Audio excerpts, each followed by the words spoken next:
इस तरह से 5 साल सेक्टर में रहे, लोगों का प्यार मिला, आशीर्वाद मिला, तो मुझे भरोसा था कि एक अच्छे मार्जिन से मैं वहां चुनाव जीतूंगा। और जिस तरह से लाडनू का चुनाव रहा, एक आपराधिक तत्वों के बीच, और जिस तरीके की षड्यंत्र, जिस तरीके की वहां साजिशें हुई, उसके बावजूद भी लोगों ने पिछली बार मुझे 65,000 वोट दिए, इस बार मुझे 98,000 वोट देकर वापस विधानसभा भेजा है। तो मैं सर्वप्रथम तो मेरे लाडनू वासियों का, सभी कांग्रेस के कार्यकर्ताओं का धन्यवाद देना चाहता हूं कि उन्होंने भरोसा करके मेरे पे वापस एक विपरीत परिस्थितियों के चुनाव में मुझे जिताकर भेजा है। तो सर्वप्रथम मैं जनता जनार्दन का, लाडनू वासियों का, कार्यकर्ताओं का, मेरी ओर से सबका धन्यवाद ज्ञापित करता हूं। और अभी हमारी मीटिंग है पार्टी की, और अंदर जाके देखते हैं कि किस तरीके की रणनीति, क्या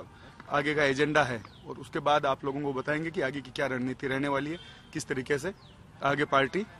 वापस लोगों के बीच जाने वाली है। मुकेश जी, 25 सितंबर 2022 को जो बैठक हुई वो भी पूरी नहीं हो पाई, और पिछले 14 महीने में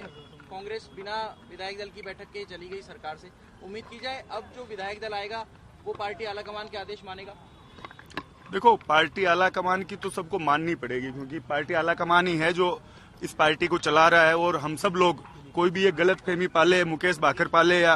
कोई भी व्यक्ति गलत फहमी पाले कि मैं अपने दम पर जीत के आया हूँ, तो उसको गलत फहमी नहीं पालनी चाहिए। पार्टी आलाकमान, गांधी परिवार, खड़गे साहब, कांग्रेस पार्टी की जो विचारधारा है, इतने लंबे समय से इस देश को जोड़ के रखा, इतने लंबे समय से जो इस देश को प्रेम और भाईचारा कांग्रेस पार्टी ने दिया, जो विकास की राह पे कांग्रेस पार्टी इस देश को लेकर आई, तो मैं समझता हूं कि आलाकमान और कांग्रेस पार्टी इस हाथ के निशान के बिना कोई ये सोचे कि मैं अपने दम पे कुछ कर सकता हूं, तो मैं मानता नहीं कि कोई कुछ है क्या। और पार्टी आलाकमान ही सब कुछ है। पार्टी आलाकमान को नहीं मानना, मैं समझता हूं कि कहीं ना कहीं जो सीटें कम रही है, उसमें भी जो पार्टी आलाकमान की अवमानना पीछे हुई, उसका बहुत बड़ा एक जो संदेश जो लोगों के बीच गलत गया, उसका उसी की वजह से मुझे लगता है कि जो सीटें हम कम रह गए, वो उसी की वजह से हुआ है। पार्टी जीत सकती थी, लगता है बहुत बड़ी गलतियां करी थी पिछली बार, इसकी वजह से सत्ता से बाहर हो गए आप। देखो, जिस तरह से जनता का मन था, जिस तरह से देश का पूरे देश में माहौल, भारतीय जनता पार्टी ने एक सांप्रदायिक माहौल पैदा किया, बेरोजगारी ये मोदी सरकार ने जो मुख्य तौर पर लोगों को दी, और जिस तरीके से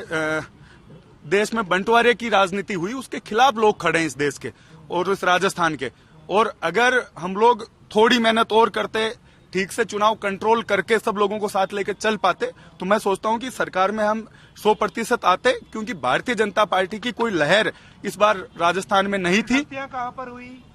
देखो, गलतियां तो चुनाव को हम लोग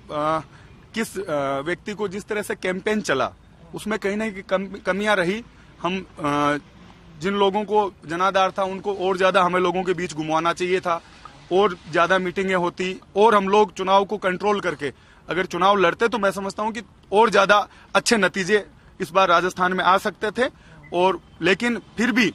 जो वोट शेयर कांग्रेस पार्टी का है, वो एक संतोषजनक है। कहाँ कमियां रह गई, उन पर हम अभी अंदर, हमारी मीटिंग है, पार्टी का जो ऊपर का आलाकमान आ रहा है, जो हमारे प्रभारी आ रहे हैं, तो मैं समझता हूं कि हर बार हम लोग हार के बाद अगर समीक्षा नहीं करेंगे,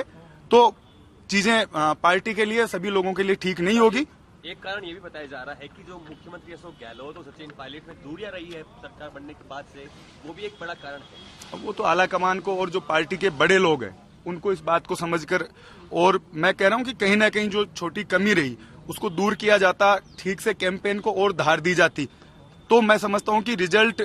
हमारा, जो थोड़ी कमी रह गई, बहुत से जो कैंडिडेट कम वोटों से हारे हैं, वो हमारे कैंडिडेट जीत सकते थे। तो कहीं ना कहीं इस पर मंथन की जरूरत है, चिंतन की जरूरत है, और फिर से हम लोग जनता के बीच जाएं, एक मजबूत विपक्ष की भूमिका हम लोग निभाएं। इसके लिए हमारे लिए चैलेंज है कि पहले पीछे की चीजों पे समीक्षा हो, और फिर हम लोग आगे जाकर जनता के बीच